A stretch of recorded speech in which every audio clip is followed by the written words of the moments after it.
சங்கப்பலகை அன்புள்ளங்களுக்கு என் நெஞ்சார்ந்த நன்றியும் வணக்கமும். நாம் தமிழ் எழுத்துக்களை பிழையற பேசவும் எழுதவும் விரும்புகின்றோம்.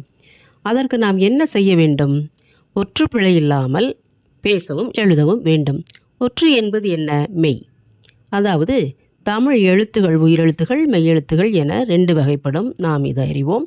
மெய்யெழுத்துகள் எத்தனை வகைப்படும் என்றால் 3: வல்லினம், மெல்லினம், இடையினம்.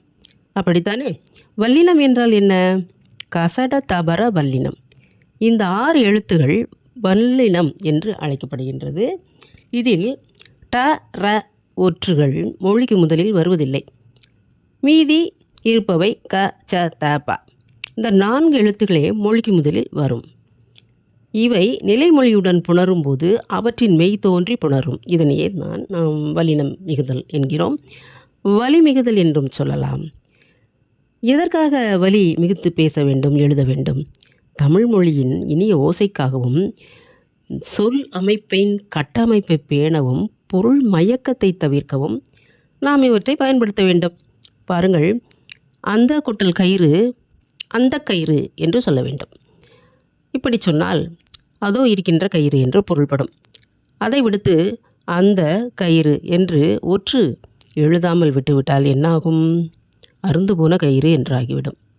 அதேபோல் சின்ன கொடி ஒற்று இடும் பொழுது கொடி சிறியதாக இருக்கிறது என்று தோன்றும்.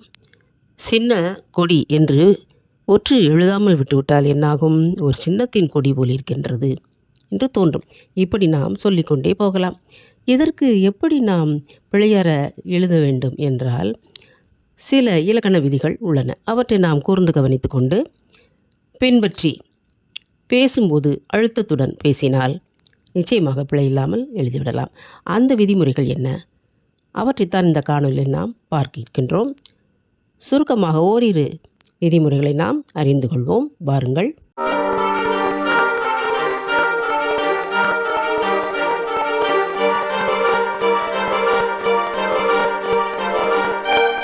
விதி எண் 1: இரண்டாம் வேற்றுமை விரி.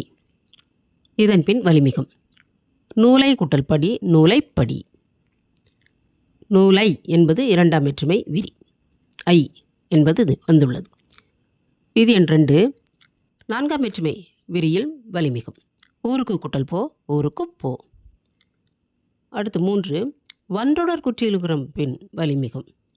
பாக்கு கூட்டல் தோள், பாக்குத்தோள். வல்லெழுத்து ஈக்கு இருக்கின்றது, அது வன்றொடர். ஓரெழுத்து ஒரு மொழியின் பின் வலிமிகும். பூ கூட்டல் சூடு, பூச்சூடு. பூ என்பது ஓரெழுத்து. அடுத்தது 5: தனி குறிலை அடுத்து வரும் ஆ என்ற நெட்டெழுத்துக்கு பின்னால் வலி மிகும். நிலா கூட்டல் சோறு, நிலாச்சோறு. அடுத்தது 6: பண்புத்தொகையின் பின் வலி மிகும். பச்சை கூட்டல் பட்டு, பச்சைப்பட்டு. அடுத்து 7: இனி தனி என்ற சொற்கள் பின்னால் வலிமிகும்.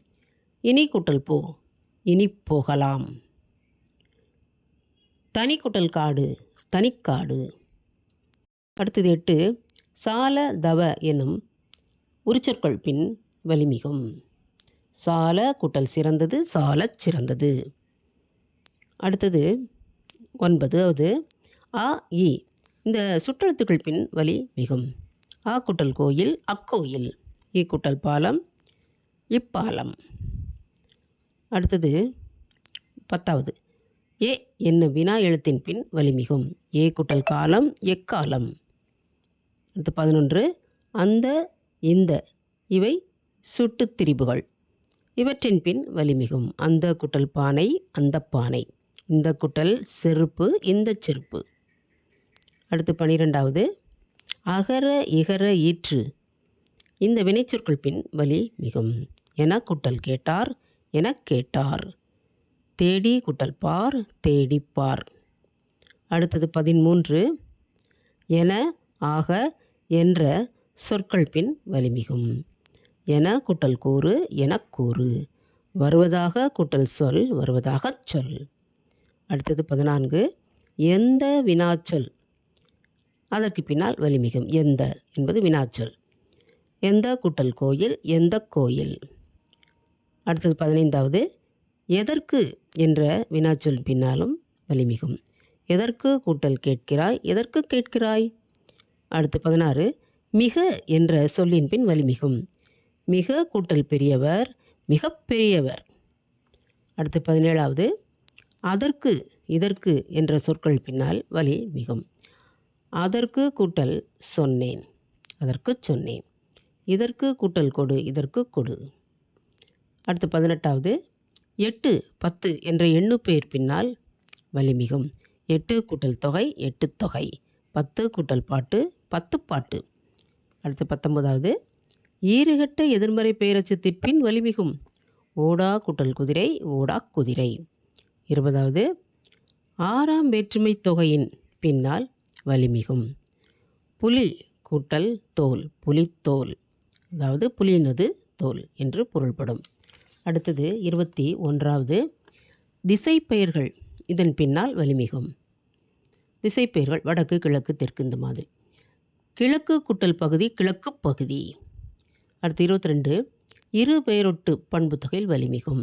மல்லிகை கூட்டல் பூ, மல்லிகை பூ. இரண்டும் பூவை குறிக்கும். அடுத்தது 23வது, ஓமை தொகையில் வல்லினம் மிகும். முத்து கூட்டல் பல், முத்துப்பல், முத்து போன்ற பல்.